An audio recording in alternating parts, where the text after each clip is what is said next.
Fundamental knowledge के इस YouTube channel पर मैं शिवाकांत विश्वकर्मा आप सभी साथियों का स्वागत करता हूं।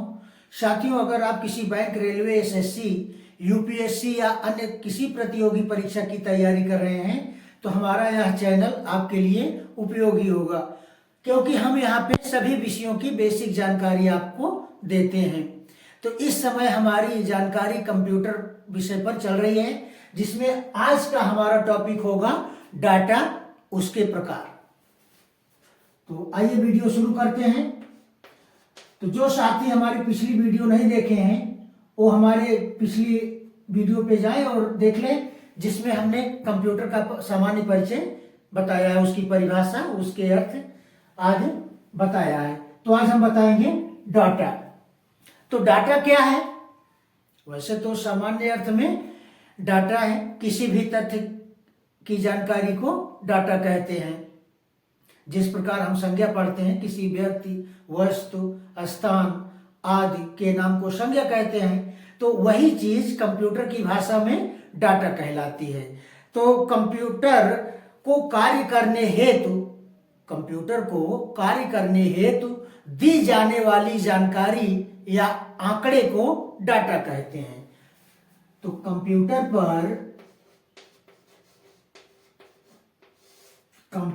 पर कार्य करने हेतु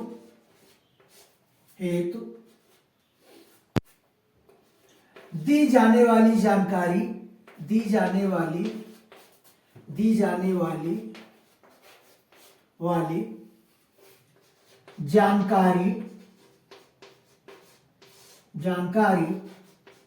या आंकड़े को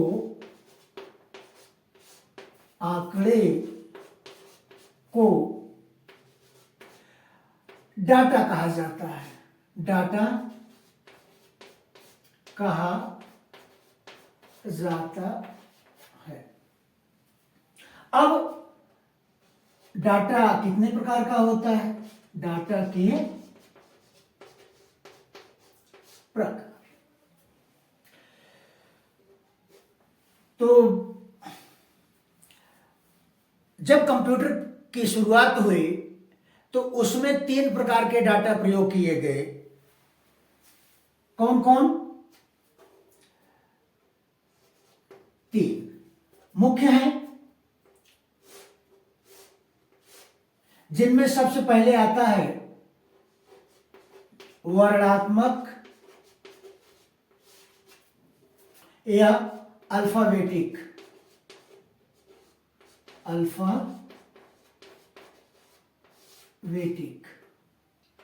डाटा। दूसरा आता है संख्यात्मक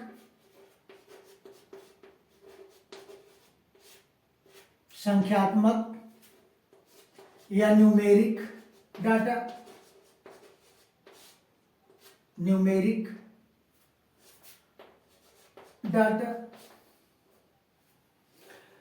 तीसरा वर्णात्मक संख्यात्मक डाटा। वर्णात्मक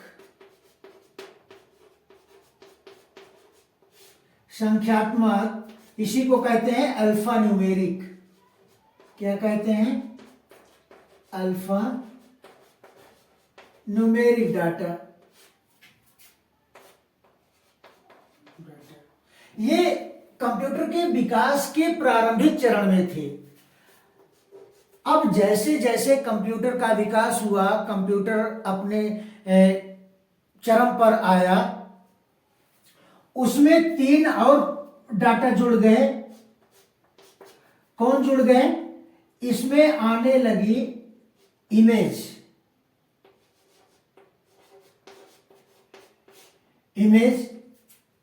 जिसको छवि या चित्र ही कहेंगे, ज्यादा ठीक पड़ेगा। चित्र भी डाटा के रूप में आ गए। इसके अतिरिक्त मूविंग इमेज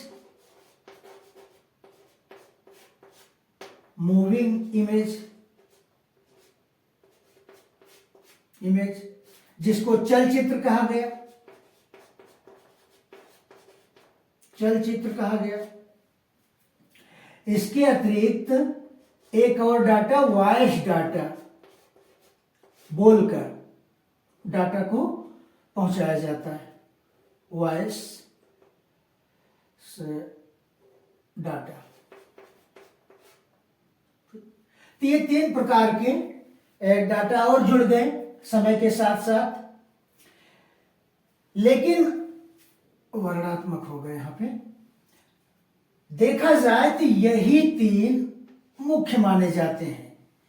ये सारी चीजें उसी के अंतर्गत आ जाती हैं। तो जब कभी भी इससे संबंधित क्वेश्चन बनते हैं तो कुछ डाउटफुल रहते हैं, कहीं 6 मिलता है तो कहीं 3 मिलता है, ये ऑप्शन के आधार पे हल होंगे। लेकिन जहां तक हमारा विचार होगा वो 3 प्रकार के डाटा मुख्य होते हैं। तो नोट कर लीजिए, ऑप्शन के आधार पे अगर 6 आता है तो 6, नहीं तो फिर 3 तो मुख्य ही है। तो मुख्य अगर पूछेगा तो 3 ही रहेगा, गौड़ पूछेगा तो 6 आ जाएंगे। ये आप डाटा से संबंधित हैं। अब एक एक डाटा का विस्तार हम लोग जान लेंगे।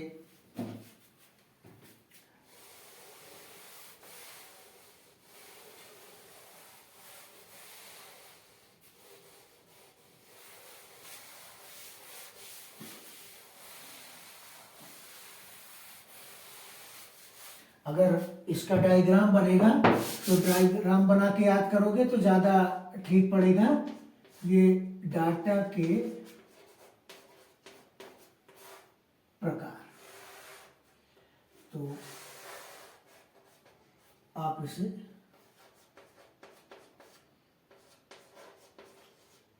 वर्णनात्मक डाटा, इसी को अल्फाबेटिक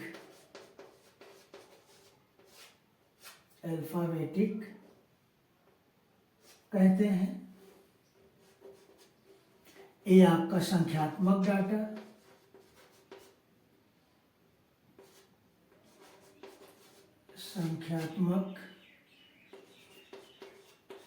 डाटा, इसको न्यूमेरिक कहते हैं। और वर्णनात्मक संख्यात्मक डाटा, इसको सम्मिलित रूप अल्फा न्यूमेरिक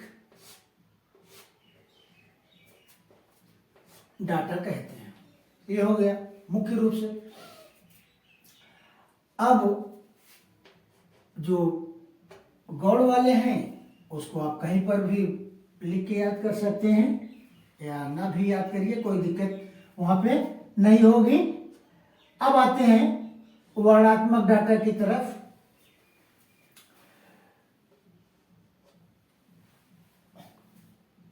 वर्णनात्मक डाटा या अल्फाबेटिक डाटा क्या है?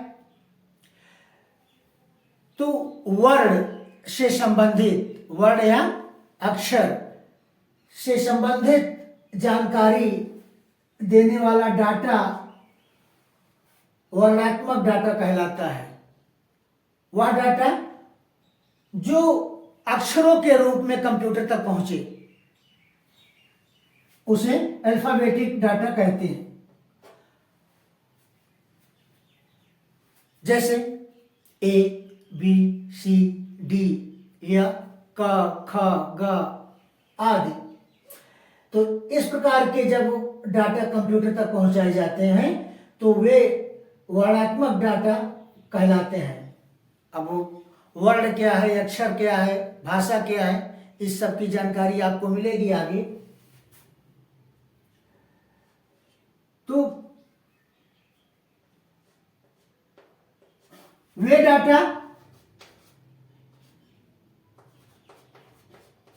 डाटा जो वर्ण या अक्षर के रूप में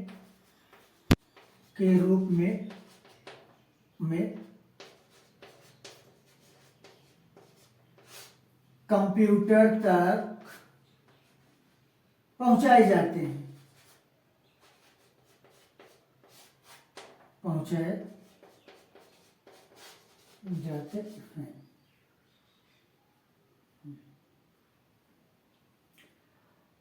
अब साथियों यहाँ पे हम एक बात बताना चाहते हैं कि कंप्यूटर हमेशा 0 और 1 के रूप में ही अपना डाटा ग्रहण करता है। आप उसे चाहे जिस रूप में डाटा दें, इसकी जानकारी आपको आगे वीडियो में दी जाएगी कि बाइनरी भाषा क्या है और बाइनरी के रूप में ही कैसे डाटा कंप्यूटर ग्रहण करता है। लेकिन प्रोग्रामर जो है वो जब तक किसी डाटा को वर्ण या अक्षर के रूप में पढ़ेगा नहीं तब तक कंप्यूटर तक वह भेजेगा नहीं। और तो ये सारी चीजें प्रोग्रामर के लिए हैं। तो प्रोग्रामर कंप्यूटर तक पहुंचाता है किस रूप में, ये बात हम आपको अभी बता रहे हैं। तो अल्फाबेट के रूप में प्रोग्रामर कंप्यूटर तक डाटा पहुंचाया जाता है। तो वे डाटा जो वर्ण या अक्षर के रूप में कंप्यूटर तक पहुंचाए जाते हैं उसे वर्णात्मक डाटा कहे जाते हैं, वो कहलाते हैं। जैसे A B C आदि, या क ख ग आदि। इसी प्रकार संख्यात्मक डाटा है। तो वे डाटा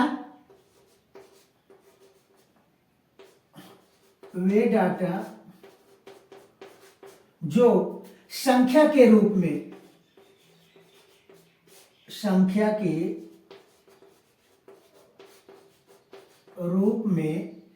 कंप्यूटर तक पहुंचाए जाते हैं,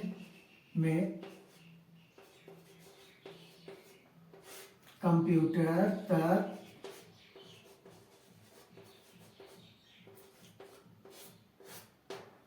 पहुंचाए जाते हैं उसे न्यूमेरिक डाटा कहते हैं। जैसे 0 1 2 3 आदि, ये 9 तक। तो सभी प्रकार की संख्याएं 0 से 9 तक के कुल अंक अगर कंप्यूटर तक पहुंचाए जाते हैं प्रोग्रामर के द्वारा तो वे कौन से डाटा होंगे, संख्यात्मक डाटा। अब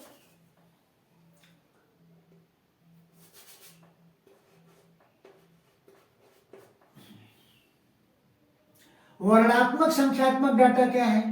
ऐसे डाटा जो वर्ण और संख्या, जो अक्षर और संख्या दोनों का सम्मिलित रूप हो, उसे वर्णात्मक संख्यात्मक डाटा कहते हैं।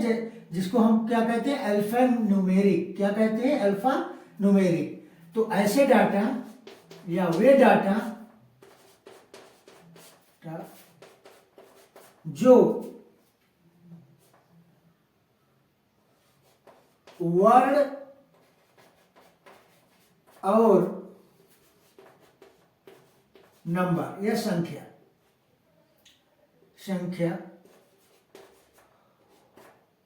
को सम्मिलित रूप से सम्मिलित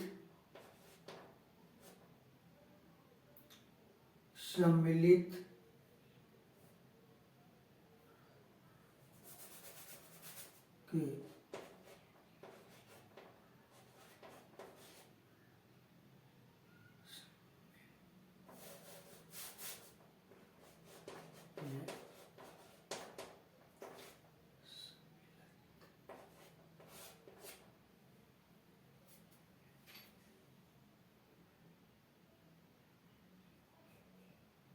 सम्मिलित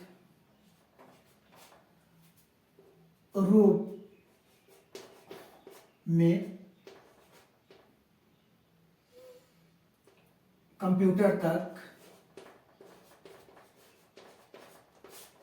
कंप्यूटर तक पहुंचाए जाते हैं,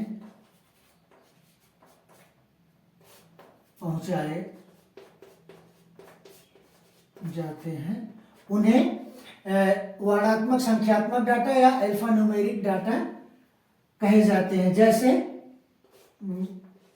15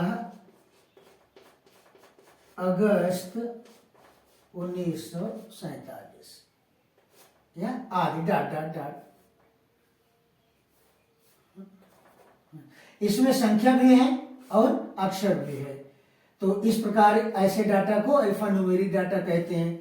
और जो डाटा वर्ड या अक्षर के रूप में कंप्यूटर तक पहुंचाए जाते हैं उनको अल्फाबेटिक डाटा, जो डाटा संख्या के रूप में पहुंचाए जाते हैं 0 1 2 3 के रूप में, वे न्यूमेरिक डाटा कहे जाते हैं।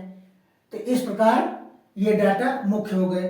अब आधुनिक समय में इमेज के माध्यम से भी डाटा कंप्यूटर तक पहुंचाए जा रहे हैं, जैसे QR code, bar code, scanner, ये सब, या स्कैन करके कोई भी डाटा कंप्यूटर तक भेज दिया जाता है। तो वो इमेजिंग डाटा हुआ, इमेज के रूप में।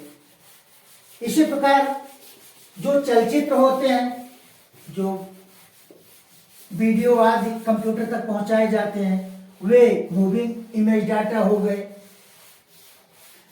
और जो बोलकर कंप्यूटर तक डाटा पहुंचाया जा रहा है वो वॉइस डाटा हो गया। तो 3 और प्रकार के डाटा हो गए। अब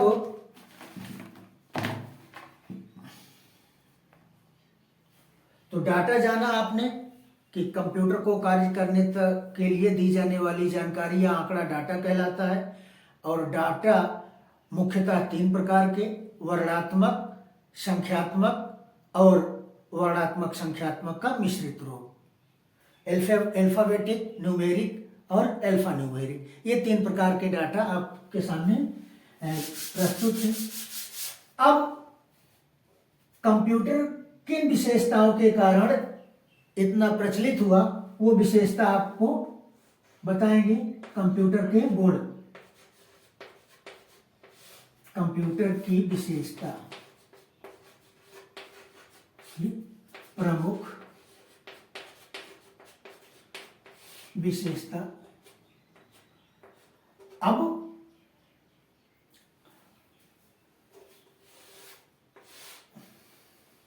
यह अपने विशेष गुणों के कारण ही आज जन जन तक पहुंचा है। इसमें इसकी कौन कौन सी क्वालिटी हैं, इसकी प्रमुख विशेषता कौन कौन सी है, जिसके कारण आज यह हर घर, हर ऑफिस, हर कोने कोने तक इसकी सहायता ली जाती है, तो बताने का प्रयास करेंगे। तो कंप्यूटर की जो प्रमुख विशेषता है उसमें सबसे पहली विशेषता आती है इसकी गति। इसकी गति, कंप्यूटर बहुत तीव्र गति से कार्य करता है। अगर आप इसकी गति के बारे में जाने तो यह सेकंड में नहीं, मिली सेकंड में नहीं, बल्कि यह अपने कार्य को पिको सेकंड और नैनो सेकंड के अंतर्गत कार्य करता है। नैनो सेकंड मतलब 10 की घात -9, पिको सेकंड मतलब 10 की घात -12, अर्थात इतनी तीव्र गति से कार्य करता है कि लोग कल्पना भी नहीं कर सकते हैं। दूसरा, शुद्धता, प्रमुख विशेषता है इसकी। हम सब जानते हैं कि कंप्यूटर कभी अशुद्ध परिणाम नहीं देता, यह अपना परिणाम 100% शुद्ध देता है। अब कुछ लोग कहेंगे कि अगर 100% शुद्ध देता है तो कभी कंप्यूटर से गलतियां कैसे आ जाती हैं। जो भी डॉक्यूमेंट्स या जो भी कुछ परिणाम ऐसे होते हैं कि जो त्रुटि हो जाते हैं, तो ये त्रुटियां कंप्यूटर चलाने वाले के ऊपर निर्भर है, कंप्यूटर स्वयं की कोई गलती नहीं है। जिस प्रकार अगर हमको बाइक चलानी नहीं आती और हम बाइक पे बैठ गए और गलती से हाथ हमारा एक्सीलेटर पे पड़ गया, अब गाड़ी को क्या पता कि छोटा बच्चा बैठा है कि बड़ा बच्चा बैठा है, जो उसको फॉलो कर दिया उसके अंक को, वो चालू हो गया। ठीक इसी प्रकार कंप्यूटर पर जो काम कर रहा है अर्थात मानवीय त्रुटि अगर ना हो तो कंप्यूटर स्वयं कभी गलती नहीं करता। तीसरा क्या है? उसकी कर्मठता है। उसकी कर्मठता है। अगर किसी व्यक्ति को लगातार 4 घंटे 5 घंटे किसी काम में लगा दिया जाए तो वह थोड़ी देर के बाद ऊबने लगता है या उसे थकान महसूस होने लगती है। और जब आदमी थक जाएगा तो वह क्या करेगा कि काम में उसका मन नहीं लगेगा और त्रुटियां होने की संभावनाएं अधिक हो जाती हैं। लेकिन कंप्यूटर को अगर उचित वातावरण मिले, बिजली पानी जो भी है इसकी आवश्यकता, तो इसके कलपुर्जे अगर सही सलामत रहे तो ये बिना थके बिना रुके 24 घंटे और 7 दिन ये लगातार कार्य कर सकता है। उसके बाद अगला जो इसकी प्रमुख विशेषता आती है वो है याद रखने की क्षमता। रखने की क्षमता। एक साधारण व्यक्ति जब से जन्म लेता है, जब तक उसकी मृत्यु नहीं होती, तब तक बहुत सारी बातें देखता है, सुनता है, कहता है, लेकिन उनमें से कुछ बातें उसको याद रहती हैं और कुछ भूल जाती हैं। और इसी प्रकार हमारे तैयारी करने वाले भाई बहन हैं, पढ़ते बहुत हैं, सब कुछ याद भी रहता है, लेकिन कभी कभी ऐसा होता है कि मौके पे वो बातें याद नहीं हो पाती। याद तो रहता है लेकिन मौके पर वे चीजें भूल जाती हैं। लेकिन कंप्यूटर में ऐसा नहीं है। अगर कंप्यूटर तक एक बार कोई डाटा सुरक्षित कर लिया जाए या कोई डाटा सेव कर लिया जाए तो आप जब चाहें जैसे चाहें उसका उपयोग दोबारा आप कर सकते हैं। कहीं पर भी इसका उपयोग आप कर सकते हैं, जब चाहें तुरंत इसका उपयोग आप कर सकते हैं। लेकिन व्यक्ति के अंदर यह बहुत कम ही होता है कि हमारी सभी बातें मौके पर तुरंत याद आ जाए। ठीक, तो ये कुछ कंप्यूटर की प्रमुख विशेषता थी जिनमें हमने गति को बताया, शुद्धता को बताया, कर्मठता को बताया, याद रखने की क्षमता को बताया। इसके अतिरिक्त बहुत सारी हैं, लेकिन कुछ प्रमुख विशेषता ही आप सबके सामने प्रस्तुत हैं। एक और आता है स्वचालन। स्वचालन स्वचालन का अर्थ है कि जिस प्रकार अगर हम साइकिल चलाएं या कोई मोटरसाइकिल चलाएं तो हमको बार बार पैडल लगाना पड़ता है या गियर बदलना पड़ता है, ये करना पड़ता है। कंप्यूटर में ऐसा नहीं है। कंप्यूटर को अगर एक बार कार्य करने के लिए प्रारंभ कर दिया जाए तो वह अपने आप आगे की क्रिया संचालित करने के लिए आदेश देता रहता है कि अब हमको क्या करना है क्या नहीं करना है। यह ऑटोमेटेशन है, अर्थात अपने आप यह बता देता है कि अब हमको क्या करना चाहिए। तो ये थी कंप्यूटर की कुछ प्रमुख विशेषताएं। ये बहुत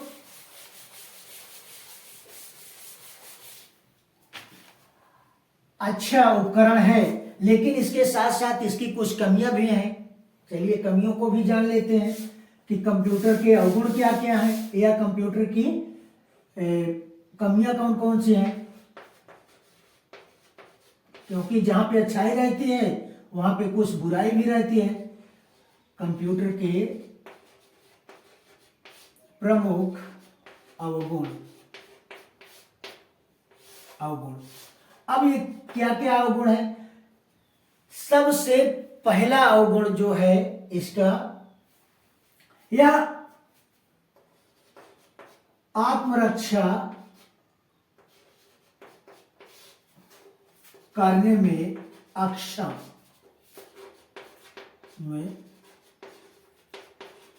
अक्षम। अर्थात कंप्यूटर बहुत शक्तिशाली है, सब कुछ है, लेकिन अपनी या खुद की रक्षा नहीं कर सकता, यह अपनी आत्मरक्षा नहीं कर सकता। कोई भी व्यक्ति इसे उठा के पटक देता है, फूट जाता है। तो कोई भी व्यक्ति जहां चाहा गिरा दिया, जैसे भी चाहा। तो यह सबसे प्रमुख अवगुण में से एक है कि अपना बचाव नहीं कर सकता। दूसरा, भावना रहित।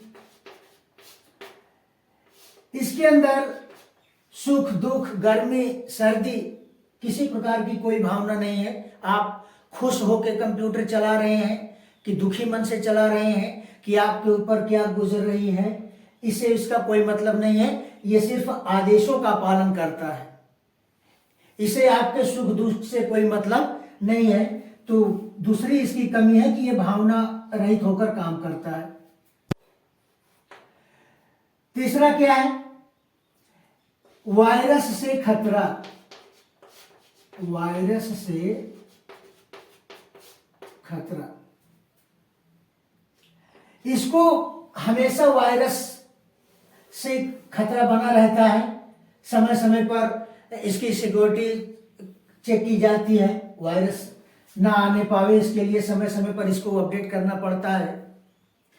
तो साथियों, हम वायरस से संबंधित वीडियो बाद में किसी दिन बनाएंगे, जब इसका चैप्टर आएगा। तो पूरा का पूरा वीडियो वायरस पे रहेगा, कहाँ से उत्पत्ति हुई इसके, किसने वायरस को पहली बार बनाया। तो आगे इंतजार करिए आप, जब कभी भी मौका मिलेगा तो वायरस का वीडियो बन जाएगा। तो अभी हम जानेंगे वायरस से खतरा कंप्यूटर को हमेशा बना रहता है। इसके अतिरिक्त क्या है? अगली कमी क्या है? इसको समय समय पर अपडेट और अपग्रेड करना पड़ता है। अपडेट एवं अपग्रेड करना पड़ता है।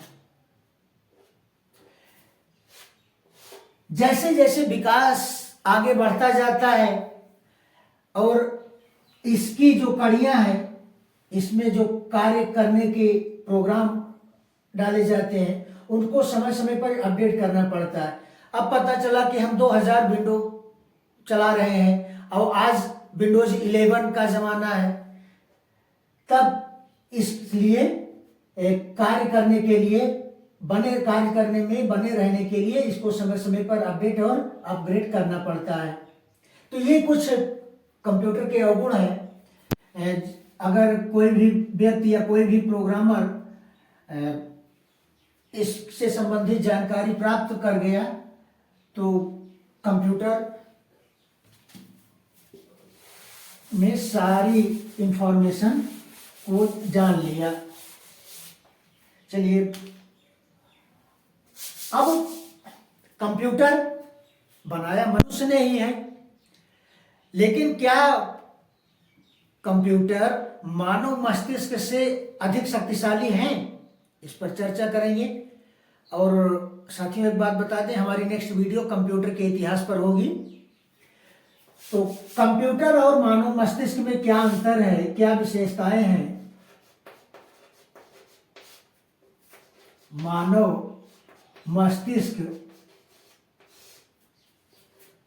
और कंप्यूटर में अंतर, और कंप्यूटर में अंतर। अब तो अंतर जानने के लिए हम यहाँ पे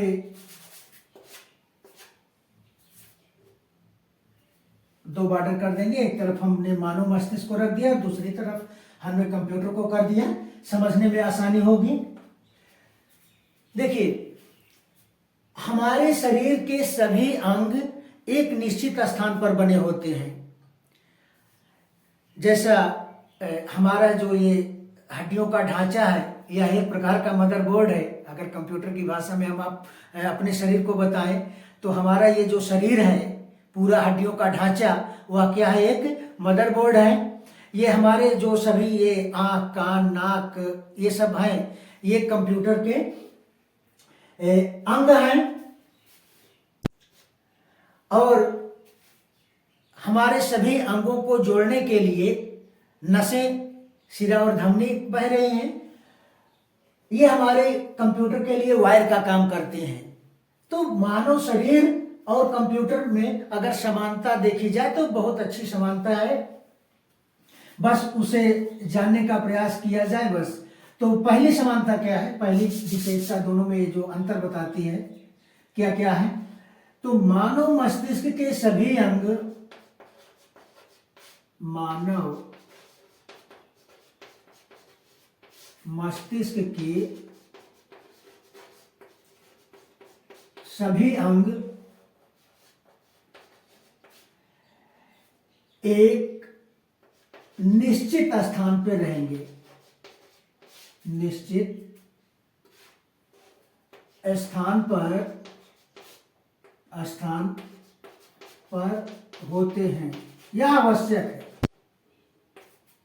ठीक, लेकिन यही चीज कंप्यूटर में क्या होता है कि कंप्यूटर के सभी अंग एक निश्चित स्थान पर रहें, ऐसा आवश्यक नहीं है। क्यों? क्योंकि व्यक्ति अपनी सुविधा के अनुसार कीबोर्ड, सीपीयू, माउस या अन्य उपकरणों को व्यवस्थित कर लेता है। तो कंप्यूटर के सभी अंग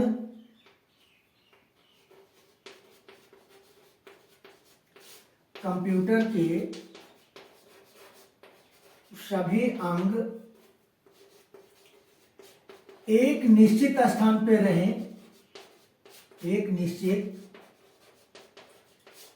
स्थान पर रहें, यह आवश्यक नहीं है, यह आवश्यक नहीं है। अब इसमें एक निश्चित स्थान निश्चित होता है और इसमें आवश्यक नहीं है कि एक निश्चित स्थान पर रहें। हर एक प्रोग्रामर या हर एक कंप्यूटर उपयोगकर्ता अपनी सुविधा के अनुसार कंप्यूटर के अंगों को या कंप्यूटर के उपकरणों को व्यवस्थित कर लेता है। दूसरा क्या है, हमारे शरीर में जो ऊर्जा का प्रमुख स्रोत है वो ग्लूकोज और ब्लड सर्कुलेशन है। तो मानव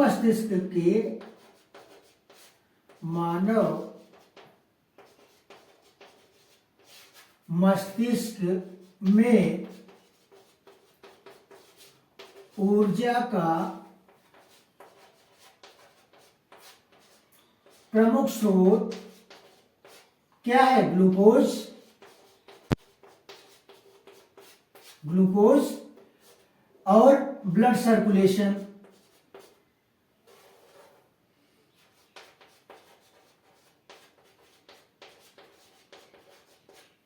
या खून का प्रवाह। ठीक,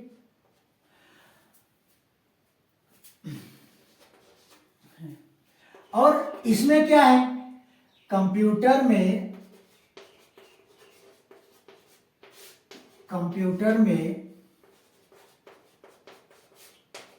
ऊर्जा का मुख्य स्रोत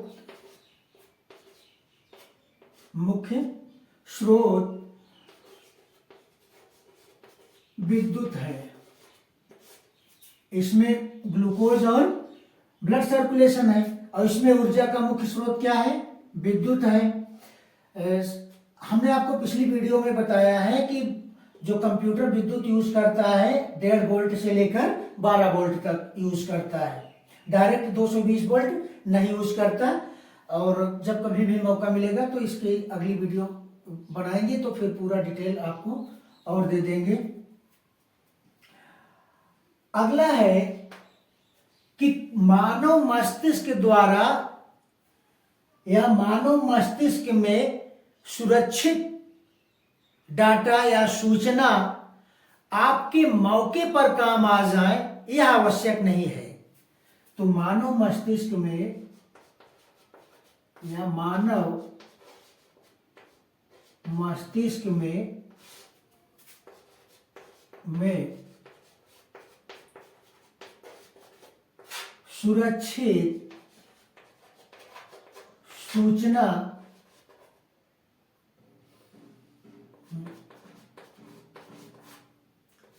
आपके मौके पर याद आए, याद या उपलब्ध हो जाए, याद आए या उपलब्ध हो जाए, यह आवश्यक नहीं है। अर्थात कभी याद आ जाता है तो कभी नहीं याद आता। बातें याद रहती हैं लेकिन मौके पर कहते हैं अरे यार भूल गए। तो ये भूलने की बीमारी मानव मस्तिष्क में होती है, जबकि कंप्यूटर में ऐसा नहीं है। कंप्यूटर में सुरक्षित डाटा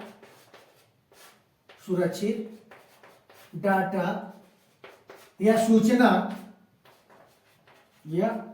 सूचना का प्रयोग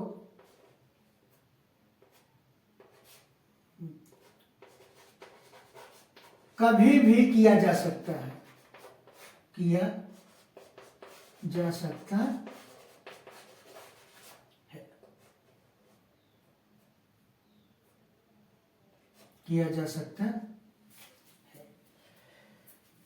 तो मानव मस्तिष्क और कंप्यूटर में कुछ प्रमुख अंतर था कि मानव मस्तिष्क के सभी अंग एक निश्चित स्थान पे होते हैं, जबकि कंप्यूटर के सभी अंग एक निश्चित स्थान पे रहें यह आवश्यक नहीं है।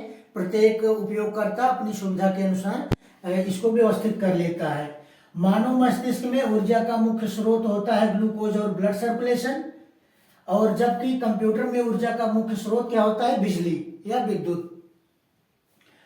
मानव मस्तिष्क में अगर हम किसी बात को या किसी सूचना को सुरक्षित कर लेते हैं, याद कर लेते हैं, तो वह हमें मौके पर याद आती हैं, ऐसा आवश्यक नहीं है।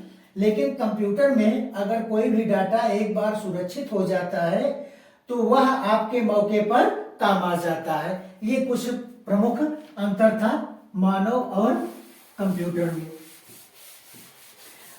तो टाइपराइटर, कैलकुलेटर और कंप्यूटर इन तीनों में भी अंतर होते हैं कि टाइपराइटर क्या है, कैलकुलेटर क्या है, किसने बनाया, किसने आविष्कार किया, ये सब की जानकारी अब हम नेक्स्ट वीडियो में देंगे। और साथ ही अगले वीडियो में आपको कंप्यूटर का इतिहास बताएंगे कि कहाँ से कंप्यूटर की शुरुआत हुई और कहाँ तक पहुँचा है।